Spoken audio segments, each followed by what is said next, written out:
बिस्मिल्लाहिर्रहमानिर्रहीम। अस्सलाम वालेकुम। मैं हूं आपकी टीचर तबस्सुम। उम्मीद है आप सब खैरियत से होंगे। आज का हमारा जो टॉपिक है वो मैट्रिक्स के बारे में है। तो सबसे पहले मैं आपको डिफ़ाइन करूंगी कि मैट्रिक्स किसे कहते हैं। A matrix is a rectangular अरे और arrangement of real numbers enclosed in square brackets. के मैट्रिक्स एक रेक्टेंगुलर अरेंजमेंट है रियल नंबर्स की, और अगर हम उसे हम किस में इंक्लोज करेंगे, स्क्वायर ब्रैकेट्स में। फॉर एग्ज़ाम्पल अगर मैं एक एग्ज़ाम्पल ले लूँ 3 2 0 1, तो इसे हम क्या कहेंगे, मैट्रिक्स कहेंगे। मैं एक दूसरा एग्ज़ाम्पल आपको दिखाती हूँ 3 2 1 0 4 5, तो ये क्या है, हमारे पास मैट्रिक्स है। सही है। इस शेप के जितने भी रियल नंबर्स होंगे और वो ब्रैकेट्स में इंक्लोज होंगे तो उसे हम क्या कहेंगे, मैट्रिक्स कहेंगे। अब मैट्रिक्स को हम capital letters A B C D E F G and so on हम डिनोट कर सकते हैं। फॉर एग्ज़ाम्पल अगर मैं कोई मैट्रिक्स ले लूँ और मैं उसे डिनोट करूँ A से, तो A इक्वल टू 4 5 6 7। दूसरा एग्ज़ाम्पल अगर मैं ले लूँ और वो मैं B से डिनोट करूँ, तो B इक्वल टू 5 2 1 0। सही है। तो ये हमारे पास क्या होगा, मैट्रिक्स होंगे। और A B C D E F G capital letters में अगर हम इसे डिनोट करना चाहें तो हम इसे डिनोट कर सकते हैं। सेकंड जो हमारा टॉपिक है वो रोज़ एंड कॉलम्स के बारे में है। मतलब रोज़ किसे कहते हैं, कॉलम्स हम किसे कहते हैं मैट्रिक्स में। The rose of a matrix run horizontally and the column of a matrix run vertically. मतलब जो मैट्रिक्स में रियल नंबर्स हैं जो हॉरिजेंटली होंगे उसे हम रोज़ कहेंगे, जो वर्टिकली होंगे उसे हम क्या कहेंगे, कॉलम्स कहेंगे। फॉर एग्ज़ाम्पल अगर मैं कोई मैट्रिक्स ले लूँ 4 6 7 8, तो इसमें हमारे पास जो रोज़ होंगे वो 4 6 फर्स्ट रो हो जाएगा, 7 8 हमारे पास सेकेंड रो हो जाएगा। सही है। अगर मैं कोई दूसरा एग्जांपल कॉलम के लिए लेना चाहूँ 3 2 5 7 9 8, तो 3 7 हमारे पास क्या हो जाएगा, फर्स्ट कॉलम, 2 9 हमारे पास सेकंड कॉलम, और 5 4 8 हमारे पास थर्ड कॉलम आएगा। सही है। मैं एक दूसरा एग्जांपल भी ले लेती हूँ ताकि आपको सही समझ आ जाए। 5 7 6 3 2 1 4 8 9, तो इसमें हमारे पास कितने रोज़ होंगे, 1 2 3, और कॉलम्स कितने होंगे, 1 2 3 रोज़ और 3 कॉलम्स हो गए। सही है। इसके बाद हमारे पास जो टॉपिक आता है वो ऑर्डर ऑफ अ मैट्रिक्स के। अगर कोई मैट्रिक्स हमें दिया जाए और हमसे पूछे जाए कि इसकी ऑर्डर क्या है, तो हम किस तरह फाइंड करेंगे। तो a matrix with m rows and n columns has denoted m into n or read m by n। अगर हम कोई मैट्रिक्स ले और उसमें जितने रोज़ है और जितने कॉलम्स है, अगर रोज़ को हम m से डिनोट करें और n को हम कॉलम को हम n से डिनोट करें, तो हमारे पास उसकी जो ऑर्डर आएगी वो m इंटू n आएगी। फॉर एग्ज़ाम्पल अगर मैं कोई मैट्रिक्स ले लूँ 3 2 4 5, तो इसमें कितने रोज़ है, 2, कॉलम्स कितने हैं, 2। तो इस मैट्रिक्स की ऑर्डर क्या है, 2 इंटू 2 और 2 बाई 2। मैं एक और एग्जांपल ले लेती हूँ 3 5 9 8 7 6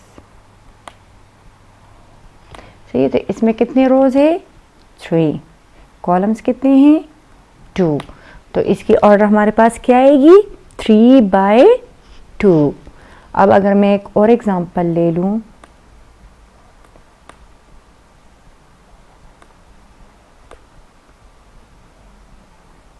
8 7 5 1 0, तो इसमें कितने रोज़ हैं 3, कॉलम्स कितने हैं 3, तो ये हमारे पास इसकी ऑर्डर क्या आएगी 3 × 3।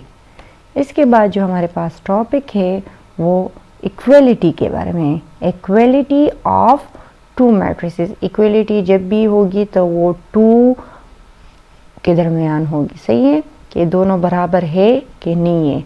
तो हम क्या कहेंगे कि मैट्रिसेस के इक्वलिटी के बारे में कि अगर ये दो कंडीशंस जो मैंने आपको सामने आपको नज़र आ भी रही है पहले से लिखी हुई है, तो अगर ये दोनों कंडीशन दोनों मैट्रिसेस पे सेटिस्फाइड हो रही है तो हम उनको इक्वलिटी कहेंगे। अगर एक भी सेटिस्फाइड नहीं हो रहा तो मतलब मैट्रिसेस इक्वल नहीं है, सही है। फर्स्ट जो कंडीशन है वो है both the matrices are of the same order, कि दोनों मैट्रिसेस सेम ऑर्डर के होने चाहिए। They respectively have the same number of rows and column. Order same order का क्या मतलब है कि जितने रोज होंगे उतने ही मतलब दूसरे मैट्रिसेस के भी उतने ही रोज होने चाहिए।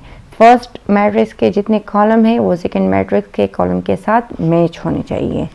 सेकंड कंडीशन क्या है, the elements in the corresponding position in A and B are equal, कि अगर हमने कोई दो मैट्रिसेस लिए हैं और उसको हमने नाम दिए हैं ए और बी, तो उसमें जितने करस्पॉन्डिंग एलिमेंट्स हैं वो हमारे पास इक्वल आने चाहिए।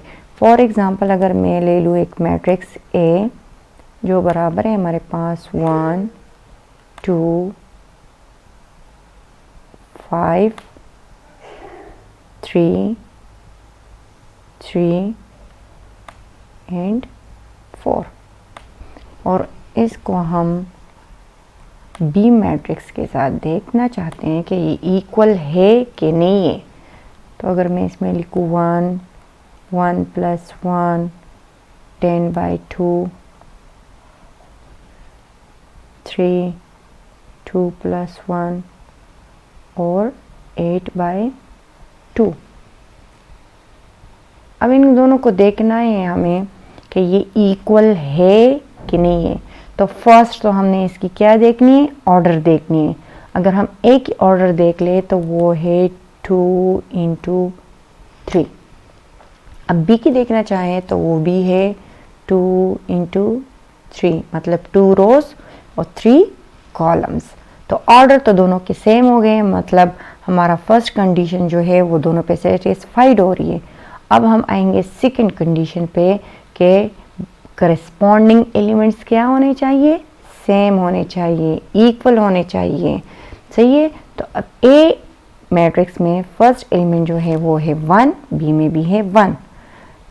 सेकंड एलिमेंट है ए मैट्रिक्स में है 2, बी में है 1 + 1, अगर हम इसे प्लस करें तो वो बन जाएगा 2, सही है। तो सेम हो गए। ए में थर्ड एलिमेंट है 5, बी में थर्ड एलिमेंट है 10/2, अगर हम इसे डिवाइड करें तो यहाँ 5 ही आएगा। ए मैट्रिक्स में फोर्थ एलिमेंट है 3, बी में भी फोर्थ एलिमेंट है 3।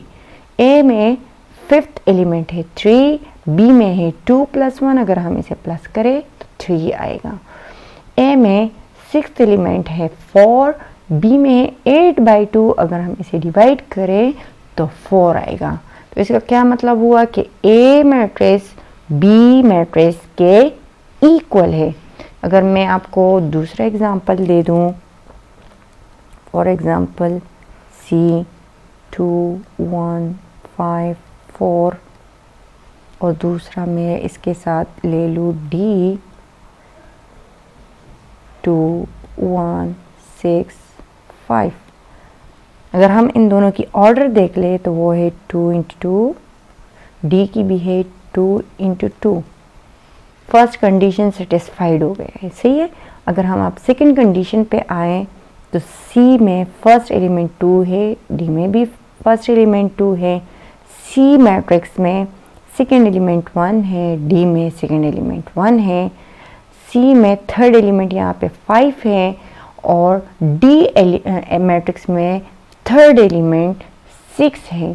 तो मतलब हमारा सेकंड कंडीशन सेटिस्फाइड नहीं हो रहा, तो सी और डी इक्वल नहीं है। समझ आ गई? मतलब अगर एक भी एलिमेंट सेम ना हो तो हम दोनों को इक्वल नहीं कहेंगे। अगर ऑर्डर सेम हो और एलिमेंट्स करेस्पॉन्डिंग एलिमेंट्स भी सेम हो तो हम इसको इक्वलिटी कहेंगे। अगर सेम ना हो तो हम इसे इक्वल्स नहीं कहेंगे। उम्मीद है आपको मेरे लेक्चर की समझ आ गई होगी। अगर आ गई है तो प्लीज़ सब्सक्राइब करें मेरे चैनल को, लाइक करें, शेयर करें और अपनी दुआओं में याद रखिएगा। अल्लाह हाफिज़।